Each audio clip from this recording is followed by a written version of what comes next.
예, 한판 브리핑 김수민 평론가와 함께하겠습니다. 어서 오십시오. 네, 반갑습니다. 자, 일단 월드컵 얘기부터 해보겠습니다. 자, 오늘 밤 12시죠.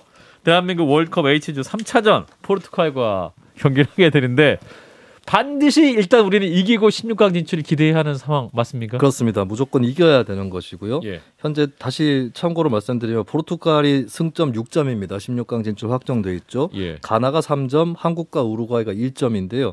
한국은 무조건 승리해야 되고요. 가나는 절대 이기면 안 됩니다. 가나가 컨디션이 안 좋길 바라야 되는 한국이 상황이고. 이겨도 가나가 이기면 지금 승점이 이미 벌어져 있기 때문에 가나가 이기면 무조건 떨어지는 거군요. 그렇죠? 그렇습니다. 예. 그리고 가나하고 우루과이가 비겨도 이게 한국하고 승점상으로는 동률이지만 예. 가나 득점이 이미 많기 때문에 예, 한국이 불리한 상황이고요. 한국이 포르투갈을 이겼는데 우루과이가 가나를 이기면 우루과이하고 한국이 승점 4점으로 동률을 이룹니다만 현재까지는 한국이 골득 실차 그리고 득점에서 우루과이를 앞서고 있기 때문에 예. 예, 조금 유리한 상황이고 아주 쉽게 말씀드리면 네. 우루과이가 가나한테 1대0으로 이기는 것이 가장 낫다. 우리가 1대0으로 이기고 우리가 또 우리는 포르투갈을 무조건 어쨌든 이기고. 이기면 되는데 어떻게든 이기고. 예, 그 상황 그 전제에서 우루과이가 가나에게 1대0으로 이기는 것이 예. 가장 한국에게는 최선의 상황인 것 같습니다. 아니 사실 좀 더 긍정적으로 생각하면 그냥 한국이 포르투갈을 2대0으로 이긴 다음에요. 예. 그럼 우루과이가 4대0으로 가나를 이기지 않는 이상은 우리가 올라갑니다. 예, 축구 전문가 굉장히 김성애 쉽죠. 소장님의 말씀이었습니다. 주로 요즘 KBS에서 축구 얘기 많이 하시더라고요. 예, 제가 생각해도 사기꾼이라고 생각하고 있습니다. 제 말을 듣지 마십시오. 아주 쉽죠. 이거 예. 많이 보던 장면인데. 자, 우리와 이제 포르투갈의 경기를 좀 예측을 해보면 네. 몇몇 스포츠 매체에서 예측이 나왔는데요.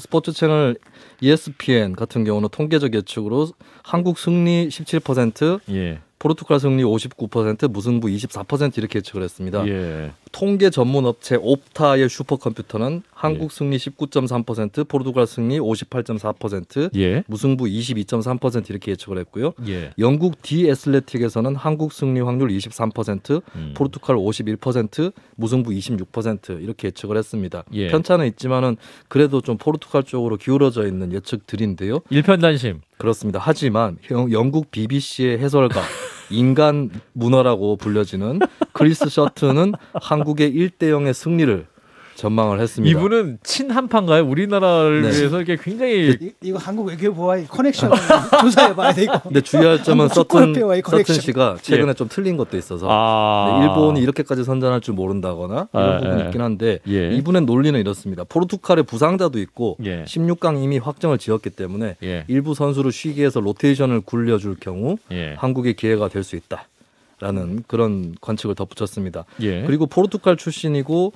벤투 감독이랑 예전에 같이 일을 한 적이 있는 부산 아이파크 감독 출신인 페레즈 감독은 네. 포르투갈 사람들에게 한국을 조심하라는 경고를 했는데요. 예. 한국은 탈압박 후에 반대쪽에서 속공을 펼치는 능력이 뛰어나다. 포르투갈은 어려움을 겪을 것이다.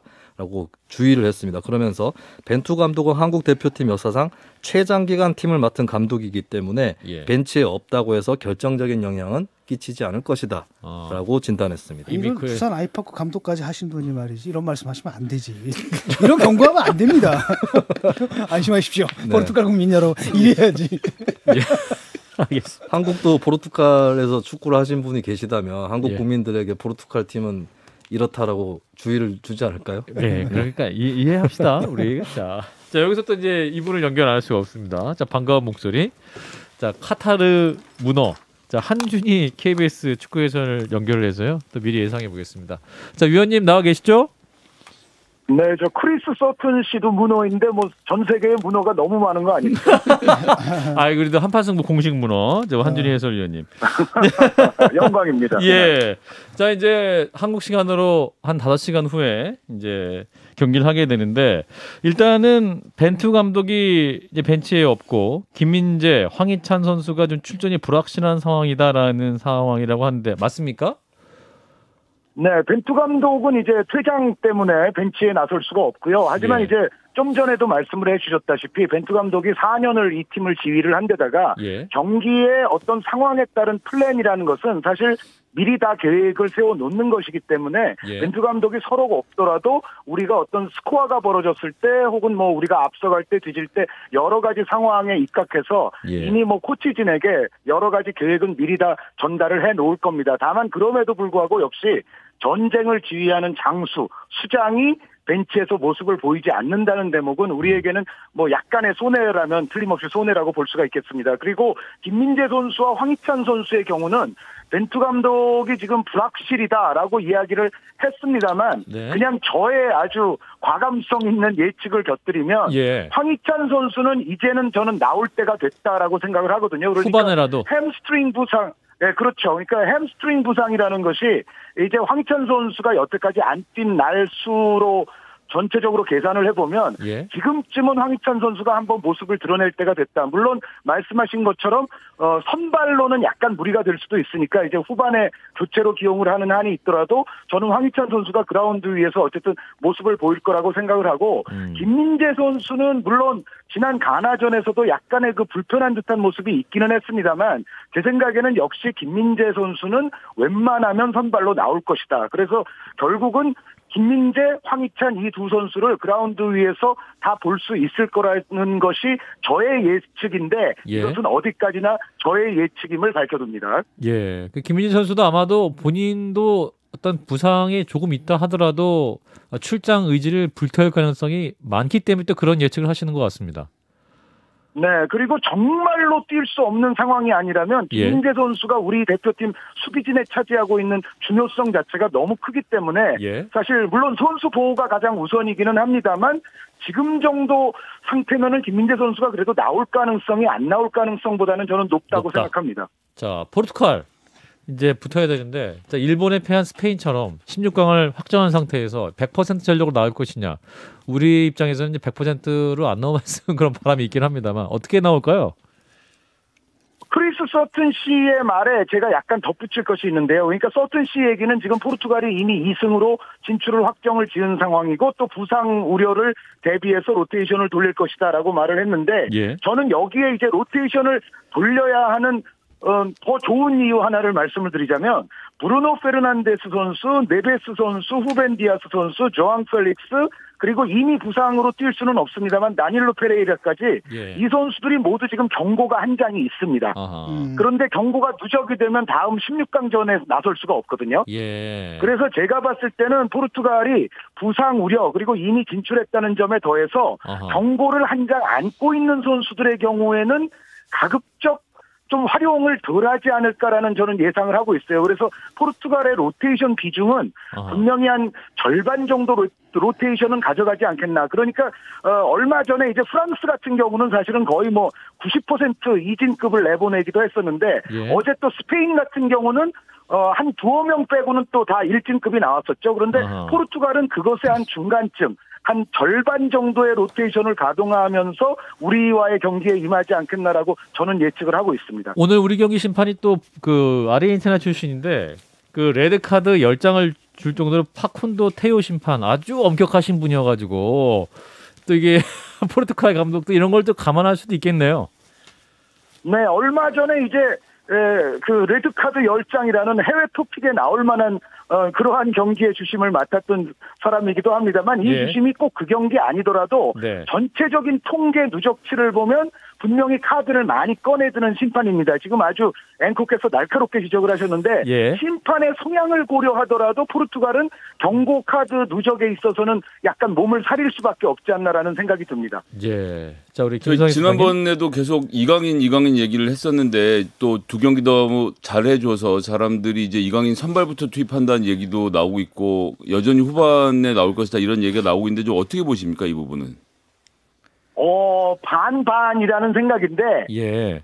선발보다는 실질적으로는 교체 가능성이 조금 더 높다고는 생각을 해요. 그러니까 예. 저 같으면은 이제 이강인 선수를 처음부터 출전을 시키겠습니다만 아하. 벤투 감독은 아무래도 이 경기에서 우리가 물론 반드시 승리를 거두지 못하면은 의미가 없는 경기이기는 하지만 그렇다고 해서 너무 성급하게 나가서는 또 곤란하다라는 이야기를 벤투 감독도 했는데 그것은 예. 어느 정도는 밸런스를 지키는 게임을 하다가 결국은 이제 이후에 승부를 보겠다라는 뜻으로 약간 들릴 수 있기 때문에 예. 그런 견지라면 이강인 선수를 교체로 쓸 확률이 한 6대4 정도로 좀 높지 않나. 그런데 이제 저 같으면은 사실은 이강인 선수에게 수비적인 플레이를 조금 요구를 하면서 아예 그냥 선발로 넣을 것 같습니다. 손흥민 선수 같은 경우는 지금 이제 경기에서 예전만큼 사실 그 마스크까지 쓰고 골절 상태에서 뛰기 어려운 것은 사실인데 역할이 좀 변해야 된다 이런 의견들도 나오는데 이번에는 어떤 식으로 좀 플레이를 할 수 있을까요? 손흥민 선수가 지금까지 이제 왼쪽 측면에서 주로 활약을 했는데 사실 이제 손흥민 선수의 수비 부담을 좀 줄여주려면 측면에 놓는 것보다는 그냥 자유로운 이른바 프리롤을 부여해서 약간 센트럴 소니 전술이라고 예전에 벤투 감독이 이제 많이 사용하던 것인데 예. 손흥민 선수를 그냥 가운데 놓으면서 수비에서는 약간 좀 이제 면제를 시켜주는 방향으로 그렇게 하는 것이 손흥민 선수의 부담을 좀 그나마 줄여줄 수 있는 방책이기는 하겠습니다만 네. 지금까지 우리가 지난 두 경기에서 활용해왔던 전술을 그렇다고 해서 이 경기에서 완전히 또 뒤바꿔버릴 것이냐 하는 것에는 약간 좀 또 이론의 여지가 있거든요. 그래서 벤투 감독은 역시 밸런스를 중시한다는 차원에서는 지금까지 뛰었던 틀을 그대로 유지할 가능성은 좀 더 높아 보이는데 네. 만약에 우리가 그래도 정말 이기지 못하는 상황이 된다. 그러면은 정말 손흥민 선수 가운데 놓고 황희찬 선수 왼쪽 측면에 놓고 이강인 선수도 기용하고 뭐 조규성, 황의조 다 쓰는 한이 있더라도 이 경기는 결국은 마지막 순간에는 우리가 최대의 공격적 카드를 꺼내 들어야만 하는 경기입니다. 옛날에 이탈리아전 때 막판에 그냥 히딩크 감독이 다 집어넣었잖아요. 공격수 수비수 빼고 다 골 넣었잖아요. 맞아요. 예. 아 그렇습니다. 네. 자, 마지막으로 현지에서 우리 한준희 해설위원께서 피부로 체감하는 예상 스코어는 몇 대 몇일까요? 좀 전에 평론가님께서 너무도 그 해외 유수의 스포츠 미디어의 그 승리 확률 같은 거를 다 잘 얘기해 주셔서 네. 뭐 제가 거기 보탤 말이 좀 없기도 한데 네. 그럼에도 불구하고 이런 게 있습니다. 예. 제가 아까 말씀드렸다시피 지금까지 조에서 2승을 먼저 했던 이른바 우승 후보급 강팀들 있지 않습니까? 그렇죠. 프랑스도 있었고 스페인도 있었는데 그러한 어떤 유형의 이제 2승을 미리 하고 들어간 팀들이 예. 그런데 아시다시피 프랑스는 튀니지에게 패했고 스페인은 일본에게 패했고 그러니까 포르투갈은 네, 한국에게 한국에 패해야되지. 패하기를 원합니다. 그렇죠. 예. 그러니까 제가 상상하는 제가 좀 기대하는 상황이 포르투갈도 이미 2승을 한 팀이거든요. 그러니까요. 그러니까 지금까지 요즘 나오는 어떤 규칙성에 입각하면 예. 포르투갈도 우리에게 패한다입니다. 그런데 문제는 이제 우루과이가 좀 이번 대회 너무 시원찮아가지고 가나 지고 막 이러면 우루과이가 가나 상대로 잘해줄까 이제 그게 오히려 또 좀 걱정인 부분은 있습니다. 예, 또 우루과이를 이렇게 또 강하게 응원하기 또 처음일 것 같긴 합니다. 규칙성이 있어야 자연히 운행이 잘 되는 거거든요. 예, 알겠습니다. 자, 월드컵 중계는 KBS, 뉴스 시사는 CBS. 자, 한준희 해설위원 고맙습니다. 정확하십니다. 감사합니다. 네, 잘 마치고 뵙겠습니다. 예. 네. 네, 한준희 해설위원이었습니다. 축구 얘기는 충분히 했으니까요. 이분은 축구 지식 절반이고 나머지 절반은 입심이시고. 아, 그러니까 하시는 거죠. 뭐. 예. 자, 일단 축구 얘기는 여기까지 하고요. 자, 다시 또 나라 걱정하겠습니다. 자, 조국 전 법무부 장관의 결심 공판이 있었는데 검찰이 징역 5년을 구형했어요. 네, 서울중앙지법 형사합의 21-1부 심리로 오늘 결심 공판이 열렸습니다. 검찰은 조 전 장관에게 징역 5년과 벌금 1,200만 원, 추징금 600만 원을 구형을 했습니다. 예. 조 전 장관이 받는 혐의는 좀 나눠서 볼 수 있는데요. 한쪽 부류는 이제 배우자인 정경심 전 교수 재판에서 드러났던 사안입니다. 예. 그러니까 입시 문서와 관련된 공문서나 사문서를 위조 행사하고 대학 입시 업무 방해를 한 혐의, 동양대 PC 등의 증거은닉을 교사하고 또 오촌 조카 아내 쪽으로 건넸던 돈이 투자인데 대여로 공직자 허위 재산 신고한 혐의가 있고요. 예. 그리고 이번 법정에서 처음 가려지게 될 것은 부산대 의전원의 장학금이 뇌물수수인지 그러니까 이 문제인데 딸에게 준 장학금이 그렇습니다. 사실상 조 전 장관에 대한 뇌물로 준 네. 것이 아니냐라는. 예, 이와 관련해서 일단은 노환중 전 부산의료원장은 징역 6개월을 구형을 받았습니다. 그리고 유재수 전 경제부시장 감찰 무마에 관한 직권남용 혐의도 있는데요. 백원우 전 청와대 민정비서관, 박형철 전 청와대 반부패 비서관이 각각 징역 2년과 징역 1년 6개월 구형을 받았습니다. 예, 자 오늘 검찰의 구형 어떻게 보시는지 적절하다고 보시는지 진 작가님부터. 이거 구형이라는 건 원래 구하는 거잖아요. 예. 그것대로 판결이 나올 수도 있지만 또 법원의 판단 또 안 다르게 나올 나오는 거니까요. 예, 안 나올 수가 있고 특히 이제 직권남용 같은 부분에 이제 다툼의 여지가 좀 있지 않습니까? 표창장이라든지 이런 부분들은 좀 피해갈 수 없을 것 같고 예. 그 부분은 법정에서 한번 다퉈볼 만하다고 봅니다. 왜냐하면 이 법 저항 자체가 사실은 좀 없애야 되지 않느냐 이런 얘기가 좀 나올 정도로 아 직권남용 예, 그 부분에 대해서. 그 부분은 좀 그런 문제거든요. 예. 지켜보죠 뭐. 예, 김 소장님. 예, 박근혜 정부 시절에 줬던 장학금을 서울대 법대 교수의 딸이었죠. 이것이 뇌물이 된다. 이것과 지금 말씀하셨던 대로 직권남용과 관련된 부분에서는 유재수 이런 식으로 하면 이제 앞으로 모든 이 행정적 판단을 검찰이 다시 한번 검토해 볼 수 있는 상태가 되는 것인데 법원이 어떻게 판결할지 지켜보겠습니다. 예. 자 이어서 도이치모터스 주가 조작 관련 소식을 좀 보면 영부인인 김건희 여사의 주식 내역을 정리한 이른바 김건희 파일의 작성자로 지목된 인물 어제 구속됐는데 오늘 출석해서 법정에서 진술을 하기도 했네요. 네, 검찰이 수사 중인 사안인데요. 2011년 1월 13일에 김건희 현 영부인의 명의로 거래됐던 도이치모터스 주식 수량이 담긴 김건희라는 엑셀 파일을 수사 중에 예전에 확보를 했죠. 입수를 했었습니다. 예.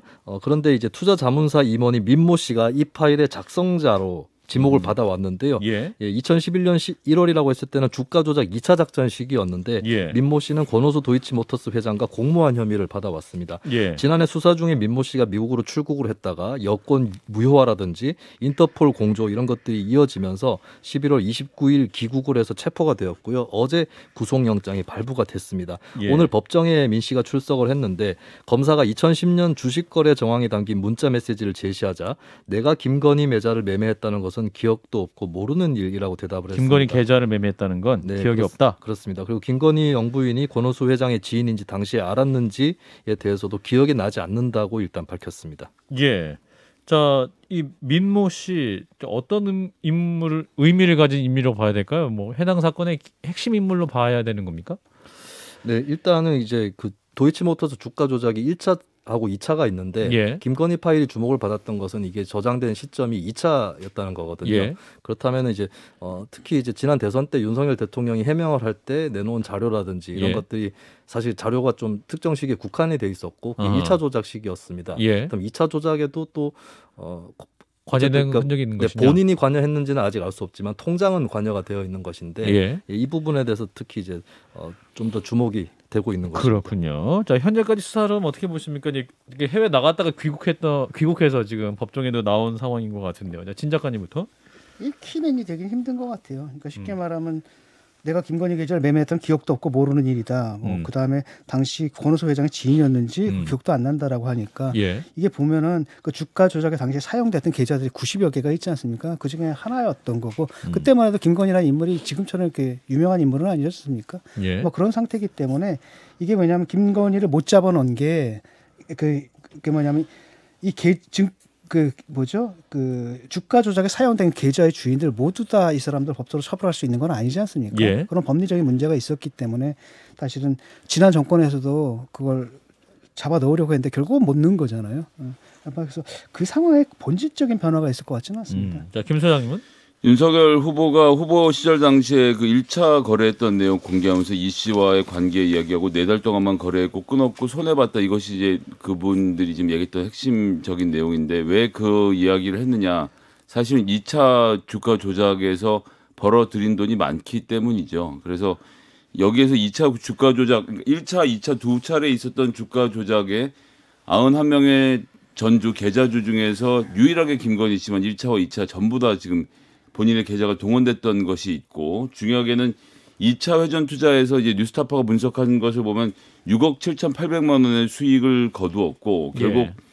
17억 원을 가지고 2회전 시켜서 10억 5천만 원, 60%의 수익률을 1년 동안 낸 것으로 볼 수 있기 때문에 그러니까 주가 조작으로 돈을 못 벌었다라는 이야기가 이제 성립하지 않는데 거기에서 제일 핵심이 2차에서 어떤 역할이 있었는가인데 거기에 핵심 당사자가 나타난 것인데요. 다만 이분이 나와서 김건희 여사를 이제 모르는 사람이라고 부인하지 않았습니까? 이렇게 증언하라고 들어온 것 같으면 이제 사실은 검사들이 그렇군요 하고 넘어갈 사안으로 보여져서 검찰이 수사 의지를 갖고 있는지를 좀 더 봐야 되겠는데 수사 의지가 없어 보입니다. 이게 법리적인 문제라고 봐요. 저는 수사의 문제는 아니고 나올 건 다 나왔고 법리적인 문제고 왜냐하면 이것을 범죄가 성립하려면 주가 조작 행위에 정말 인지하고 들어가야 되거든요. 근데 그런 정황을 발견을 못한 거죠. 일단 한번 수사 상황 좀 더 지켜보도록 하죠. 자, 이어서 화물연대 총파업 얘기를 좀 짚어보겠습니다. 현재까지 어떤 상황입니까? 네, 오늘 공정거래위원회가 화물연대 총파업의 공정거래법 위반 여부를 확인하기 위해서 현장 조사에 착수를 했습니다. 노조원들은 건물 진입을 막아서는 모습을 보였는데요. 이번에 운송 거부가 사업자 단체의 부당한 공동행위인지 아니면 화물연대를 아예 애초부터 사업자 단체로 볼 수 없는 것인지 이 논란을 예고를 하고 있는 것입니다. 한편 부산신항에서 비조합원 차량에 쇠구슬을 날린 혐의로 조합원 3명이 경찰에 체포되기도 했고요. 이상민 행정안전부 장관은 오늘 중대본 회의에서 주요 업종의 손실액이 일주일간 1조 6천억 원에 육박하고 있다라고 밝히면서 정유 등으로 업무 개식 명령 품목을 확대할 수 있다는 경고를 했습니다. 반면 화물연대 파업에 대해서 타 단체의 지지 성명도 나왔는데요. 건강권 실현을 위한 보건의료단체연합은 화물 노동자의 과로 문제는 심각하고 소득은 터무니없이 낮다라고 지적을 했습니다. 한편 정의당 심상정 의원은 최근 발동된 업무 개시 명령이 헌법과 ILO 협약을 위배한다고 밝히면서 화물자동차 운수사업법에서 업무 개시 명령을 삭제하는 개정안을 발의했습니다. 일단 정부는 지금 업무 개시 명령이 효과가 있다라고 인식을 하고 있는 상황인 것 같고 지금 더 강하게 밀어붙여야 한다 이런 인식을 하고 있다라는 언론 보도가 있는데 진 작가님 어떻게 판단하십니까? 아까 김정희 위원장도 말씀하셨지만은 그러니까 정치라는 건 문제를 해결하는 예술이잖아요. 그런데 지금 문제는 뭐냐면 이걸 갖다 문제로 보는 게 아니라 문제를 갖다 반란으로 보는 거고요. 진압해야 될 거고 그다음에 이걸 진압을 하는 것을 업적으로 알겠다 이런 마인드거든요. 근데 진압을 하게 되면 아까도 얘기했듯이 그 장시간 노동과 그 저임금 문제 이 문제는 그대로 남거든요. 문제가 남으면 계속 이건 터질 수밖에 없습니다. 그러니까 근본적인 해결이 필요한데 문제를 인정. 그러니까 문제로 인정한 다음에 해결하려는 노력을 해야 되거든요. 그럼 어떻게 해결할 수 있는가 방안을 놓고 이 방안을 위해서 노는 어떻게 협조하고 사는 어떻게 협조하고 정부는 어떻게 지원하고 이런 플랜이 나와야 되잖아요. 이 플랜을 가지고 양쪽을 다 설득하고 이런 액션을 보여줘야 되는데 일단 그냥 급한 불 끄자 해서 진압부터 하는 그런 양상을 좀 보이고 있는 겁니다. 그리고 사실 3년 일몰제라면 3년의 시간이 있었어요. 그다음에 지난번에도 6월 달에 파업하지 않습니까? 지금 한 5개월이 지났나요? 그렇죠. 그렇다고 하면 그 당시에 그 기간 동안에 뭔가가 있었어야 되잖아요. 근데 그게 하나도 없었지 않습니까? 그런 상태에서 진압만 하는데 저는 이거는 이렇게 진압한다고 문제가 해결되지는 않는다. 다시 불거질 수밖에 없다. 왜냐? 아니 하루에 700km를 운항을 하고 손에 받아둔 돈이 300만 원이 안 된다라고 한다면 이건 좀 문제가 있는 거 아닙니까? 근본적인 문제가 있는 거고 이런 문제를 해결해 달라고 하는 건데 이런 요구를 정당한 요구로 받아들여서 어떻게 합리적으로 해결할 수 있는지를 찾는 거 그게 정치의 일이라고 봅니다. 김 소장님. 저는 이게 앞으로 큰 무역 분쟁을 만들 소지가 있다는 점에서 걱정이 많이 돼요. 무역 분쟁? 심상정 의원도 지금 지적을 했지만 이게 결국 ILO 기본협약 29호의 강제노동 금지 조항을 위반하는 건데 국가 경제 발전을 위해서 노동력을 착취할 수 없다라는 것이 핵심이거든요. 핵심 의제인데 지금 미국 같은 경우는 위구르 강제 노동 방지법이라고 해서 위구르에서 강제 노동이 있었다라고 해서 위구르에서 생산한 물자를 미국으로 반입 못하게 하고 있고요. EU 같은 경우에도 그러니까 FTA를 지금 맺고 있는데 지금 대한민국에서 강제 노동이 벌어지고 있네. 그러면 난 당신들 물건을 살 수 없어. 내지는 이 협상에서 카드로 쓸 수 있는 상태인데 내년에 ILO에 이 보고서가 들어가는데 이게 정부 측만 작성할 수 있는 게 아니라 사측뿐만 아니라 노동계 측에서도 같이 보고서를 작성하게 되어 있거든요. 그럼 이제 국제 분쟁이 일어나게 되면 외국에서는 조하라고 이 조항을 사용해서 한국이 부당노동 행위라고 있다고 주장할 텐데 윤석열 정부의 대책이 있는가. 그래서 전 이게 올해 4월에 비준됐긴 했지만 4월에 발효가 되긴 했지만 지금 윤석열 정부가 너무 이 문제 간과하고 있는 것 같아서 국제법의 중요성에 대해서 좀 엄중하게 느껴야 될 것 같습니다. 자, 김수현 평론가. 현재 상황으로 지금 어떻게 마무리될까요? 지금 뭐 강대강이고 정부는 전혀 들을 생각 안 하는 상황이다라는 보도가 있고. 지금 또 변수가 되고 있는 외부 변수라고 볼 수 있는데 서울교통공사하고 철도노조가 파업 이제 했죠. 들어가다가 예. 결국 철회를 했거든요. 예. 근데 이걸 보는 해석이 좀 갈리는 것 같습니다. 예. 정부 입장에서는 민주노총 산하의 다른 어떤 동조 파업이 사그라든 거기 때문에 동력이 없어질 예, 것이다. 화물연대가 고립될 거라는 좀 그런 관측이 흘러나오는 것 같고요. 예. 근데 거꾸로 이제 민주노총이나 화물연대 입장에서는 서울교통공사나 철도노조가 어떤 파업 조건을 철회해가지고 그만둔 것이 아니라 이제 조건이 어느 정도 받아들여졌기 때문에 그만둔 협상에 거거든요. 잘 됐기 때문에 그렇다면은 이쪽 사측과 달리 왜 정부는 무능한 것이냐. 이게 타협이 안 되는 유연하게 거냐 하지 않는 이렇게 것이냐. 또 역으로 공격할 수 있는 여지도 있을 것 같습니다. 예. 이게 참 이런 문제거든요. 이게 이제 그 지지율 때문이고 그냥 강경진압하면 아무래도 아까도 얘기했듯이 밀린다. 지지율에 도움이 되는 측면이 있는 게 사실 이게 한편으로는 국가주의잖아. 우리한테 굉장히 익숙한. 그러니까 국가를 위해서는 개인은 당연히 희생해야 된다. 그다음에 또 다른 한편은 이기주의가 있거든. 시민들 개개인의. 예. 왜냐하면 파업에 따르면 일단은 불편함이 나한테 와요. 그거 싫어하지 않습니까? 예. 그래서 그런 부분이 겹쳐가지고 그걸 갖다 정치적으로 이용해 먹는 건데 그게 과연 바람직한가 하는 생각이 들어요. 네. 자, 여기까지 말씀 나눠야겠네요. 자, 김수민 평론가였습니다. 고맙습니다. 네, 감사합니다. 좋아요? 구독! 알림 설정.